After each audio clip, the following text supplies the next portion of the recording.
Classic microphones, man. Mame! Mame! If you were watching a Modern Warfare 2 video back in 2010 and you saw this intro pop up at the start, you knew you were about to witness an absolute banger of a video. But I have a question for you. Do you remember seeing this intro at all after maybe 2012, 2013, 2014? What happened to it? It was at one point the hallmark for the craziest video gameplays, supporting a lot of the greatest creators in YouTube history, such as CNANers, Hutch, Tabes, PewDiePie, G-Unit123. I'm sure a lot of you guys remember this video. Hey guys, it's Shaggy here, aka G-Unit, and hello Machinima. I'm a new director here today, getting the world's fastest nuke in 30 seconds.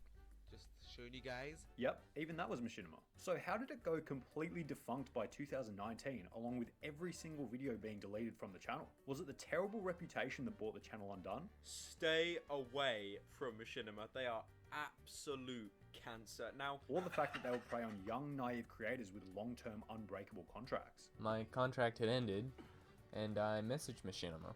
I didn't get a single response. This video is going to explore the rise and fall of Machinima on YouTube, alongside the many scams that occurred in the process. So theoretically, buckle up, fellas. Oh my god, who is that? Oh my YouTube, god. Alongside the many scams that oh my god occurred in the process. So theoretically, buckle up, fellas. Let's get into it. This old killer Machinima was first Keemstar. created in January 2000 by Hugh Hancock in Los Angeles, California. However, for many of us, including myself, the early 2000s isn't really a relatable time period that we can all reminisce on. I'm more interested in the downfall of Machinima on YouTube. So let's ignore the early 2000s and fast forward to the notoriety between Machinima and YouTube, beginning in 2006. The Machinima YouTube channel began on the 16th of January 2006. In a strange kind of way, YouTube actually would have been a competitor for the original Machinima site, given that Machinima was actually somewhat of a video sharing service in the early 2000s. Machinima observed the strong growth of YouTube in the beginning and applied the old, if you can't beat them, join them. But Machinima was very smart about it. They didn't just join YouTube and start uploading their own videos, they actually set up a sub-business within YouTube called YouTube Networks. Back when the partner program was first introduced on YouTube, which was the original program where creators could earn money off their content, it was very difficult for content creators to monetize gaming content. YouTube was reluctant to monetize gaming content due to grey area site. There are many examples which articulate how difficult it was to be a gaming content creator between 2006 and 2012 on YouTube. One example is with the content creator Darkside Phil. When Phil simply uploaded a gameplay of the game Splinter Cell in April 2010, Ubisoft, the developer, contacted YouTube and had Phil's whole channel taken down, just for uploading a gameplay of a single game. This highlights both how far gaming content has come on YouTube, but more importantly, how difficult it was to be a gaming YouTuber in the early days of YouTube. And this was only just being a gaming YouTuber, a level down from actually earning money from gaming YouTube videos. Then Machinima came along and offered a solution to the difficulty in getting gaming content monetized. Content creators could be guaranteed an income for their creation efforts by partnering with Machinima. Machinima would serve as a middleman, where content creators would upload videos under the Machinima channel rather than their own channel on YouTube. Wait, Machinima what? would then pay 60% of the revenue from that video to the original creator and keep 40% for themselves. and all Machinima wanted in return was a 3-year contract and 40% of all my earnings. 40% seems like a lot of your ad revenue from YouTube, right? Well, at the time, you had the choice of keeping either But on their channel though.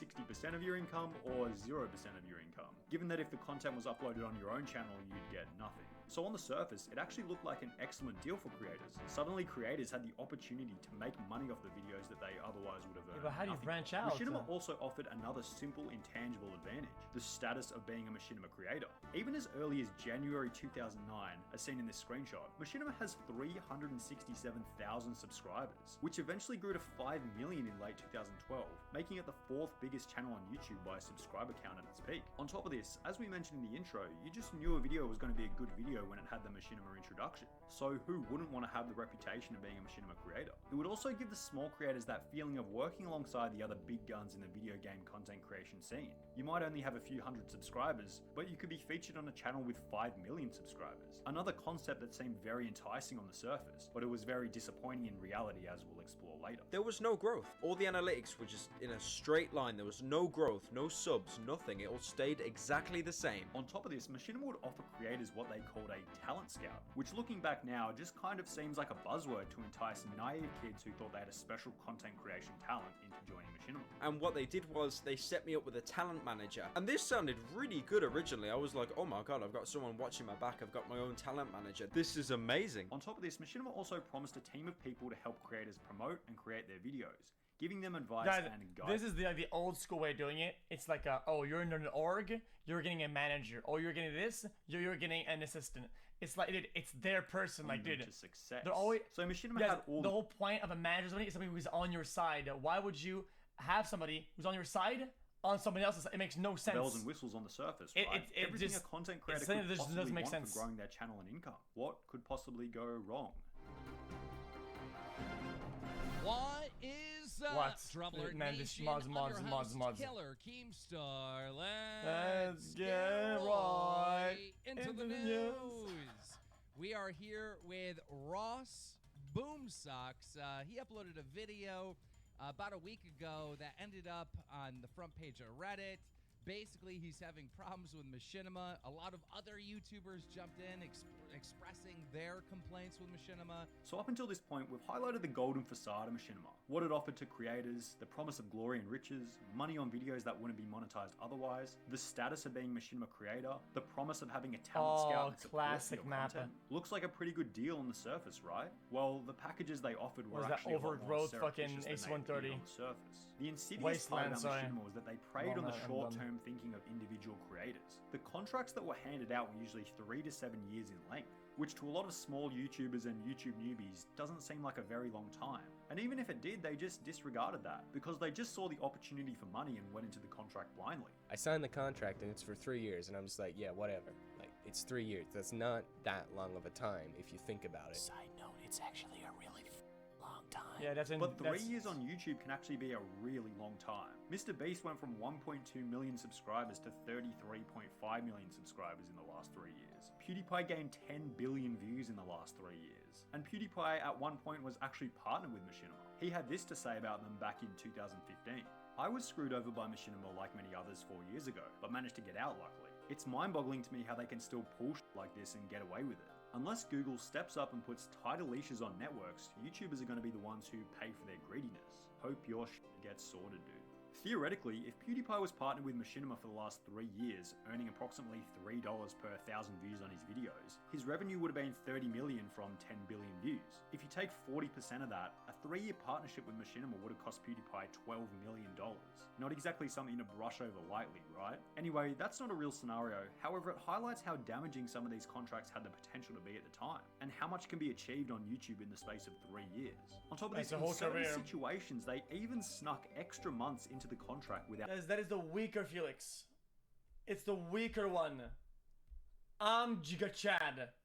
I'm Giga Chad. I'm the Giga notifying Chad. creators, such as this example with Ross Boomsticks. And I only learned 2 or 3 months ago that he slipped an extra 7 months under my nose.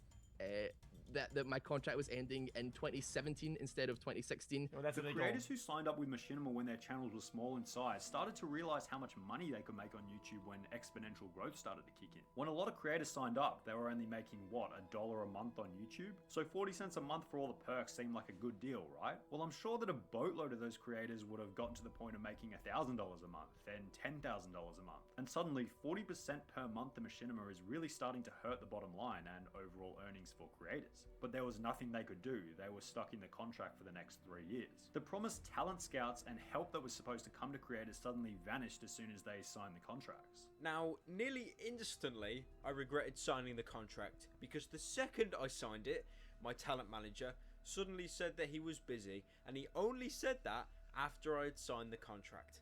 And he said he was going away on a business trip and I'd basically be on my own for the next 5 to 6 weeks. So basically over a month I'd be completely in the dark. It was also revealed that uploading to Machinima, What? the high-status YouTube channel, really didn't provide any growth for small creators. About 4 to 5 months pass and nothing. My channel doesn't grow at all. Views are still dead. I got about 200 to 300 views a video. I mean, for some people that sounds like a lot, but I wanted to grow, and there was no growth. All the analytics were just in a straight line. There was no growth, no subs, nothing. It all stayed exactly the same. The issue with Machinima was that they had so many creators signed up with them that it was impossible to differentiate yourself from the crowd on their channel. They would upload hundreds of videos a week, and how could a small channel with 100 subscribers compete with other channels on the network? It just came down to the fact that Machinima just really wasn't a good way to grow a channel. Uploading a video to a 5 million subscriber channel seems like a great growth method. But the reality was no one really clicked through from Machinima to your individual channel. Along with Machinima basically being a scumbag company that would prey on individuals with insanely unfavorable contract conditions, the truth was that the need for the middleman on YouTube just wasn't really there anymore by 2013. Machinima was originally introduced because individual YouTubers couldn't have their gaming content monetized. However, this was not really an issue anymore by 2013. The need for the middleman had almost completely disappeared by 2014. So most people swapped to Curse, I think, until Curse went badly. Guys, didn't Curse stop doing the deals anymore? Guys, most people used Curse after this. By 2013, the need for the middleman had almost completely disappeared by 2014. So what did this mean for the company? They basically had a look in chat. Curse lit. Type Curse lit. That's Curse. Guys, I was on Curse until fucking 2 years ago.